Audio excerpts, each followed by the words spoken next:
গল্প অ্যানিমেশন চ্যানেলে আপনাদের স্বাগত। মা বলতেন কখনো অন্যায়ের সাথে আপোষ করতে নেই, কিন্তু দিদি মা এখন আমাদের সাথে নেই। তাহলে আমরা কাকে দেখে শিখবো লড়াই? মা আমাদের বলে অনেক সাহস রেখে গেছে। আমরা সবাই একসাথে থাকলে সবকিছু সামলাতে পারবো।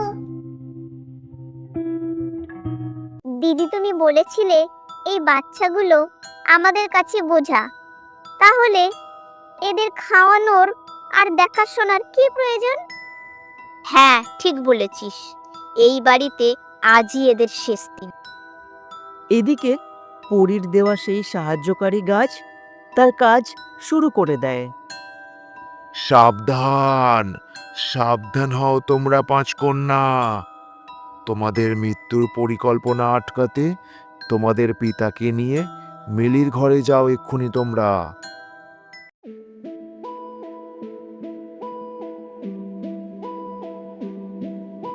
দিদি, তুমি কি মনে মনে কোনো পরিকল্পনা করেছো? হ্যাঁ, এই বসন্তের 5 মেয়েকে হাত মুখ বেঁধে নদীর জলে ভাসিয়ে দিয়ে আসব। আর এই কাজে আমায় সাহায্য করবি তুই। আর তারপর দিদি, এই সম্পত্তির মালিক হব আমরা।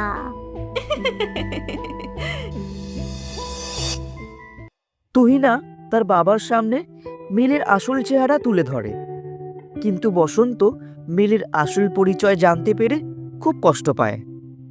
মিলি, আমি তোমাকে আমার স্ত্রী হিসাবে মেনে নিয়েছিলাম তো, কিন্তু তুমি আমার আর আমার 5 মেয়ের সাথে প্রতারণা কেন করলে তবে?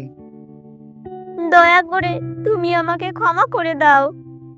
আমি লোভের জন্য এই সব কিছু করেছি। এসব কি বলছো তুমি? ছি ছি ছি, এরা তোমার নিজের মেয়ে না সেটা জানতাম, কিন্তু তুমি এতটা খারাপ সেটা বুঝতে পারিনি তো। যাও, বেরিয়ে যাও এই বাড়ি থেকে।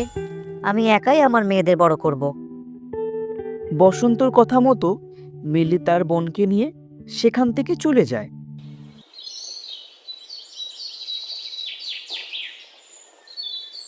বসন্ত তার 5 মেয়েকে নিয়ে যখন নতুন করে জীবন শুরু করার প্রস্তুতি নিচ্ছে, তখন হঠাৎ সেই পরী আবার ফিরে আসে। দেখেছো তো, তোমরা অন্যায়ের বিরুদ্ধে লড়াই করে জয়ী হয়েছো। সত্য ও সাহস সব সময় বিজয়ী হয়। তুমি না থাকলে আমরা হয়তো কখনোই সাহস পেতাম না পরি। আমাদের পাশে থেকে আমাদের সাহায্য করার জন্য তোমাকে অনেক ধন্যবাদ। আমার ভালোবাসা সব সময় তোমাদের জন্য থাকবে। তোমাদের মা আমাকে পাঠিয়েছিল তোমাদের রক্ষা করার জন্য। মনে রেখো দুনিয়া, মায়ের ভালোবাসা কখনো শেষ হয় না। সে সব সময় তোমাদের বিপদ থেকে আগলে রাখতে চায়। কুহু তোমাকে আমার মেয়েদের কাছে পাঠিয়েছে। পরি, তুমি চিন্তা করো না, আমি আমার জীবন দিয়ে হলেও ওদের আগলে রাখবো।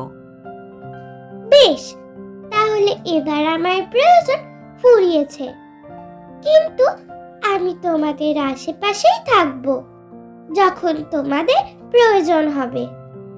তুমিও আমাদের ছেড়ে চলে যাবে পরি? আমি কখনোই সত্যিকারের বিদায় নেব না। আমি থাকবো তোমাদের মনের ভেতর, তোমাদের শক্তি হয়ে।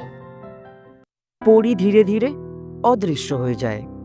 সবাই তার দিকে তাকিয়ে থাকে, যেন সেই আশ্বাসের স্মৃতি তাদের শক্তি যোগাবে ভবিষ্যতের প্রতিটি পরীক্ষায়। সত্য ও সাহস নিয়ে জীবনযুদ্ধের লড়াই করলে যে কোনো প্রতিকূলতাকে জয় করা সম্ভব। এখন জানতে চাও, যদি কখনো মনে হয় তুমি একা, তখন কি করা উচিত? তাহলে ক্লিক করো আমাদের পরের ভিডিও।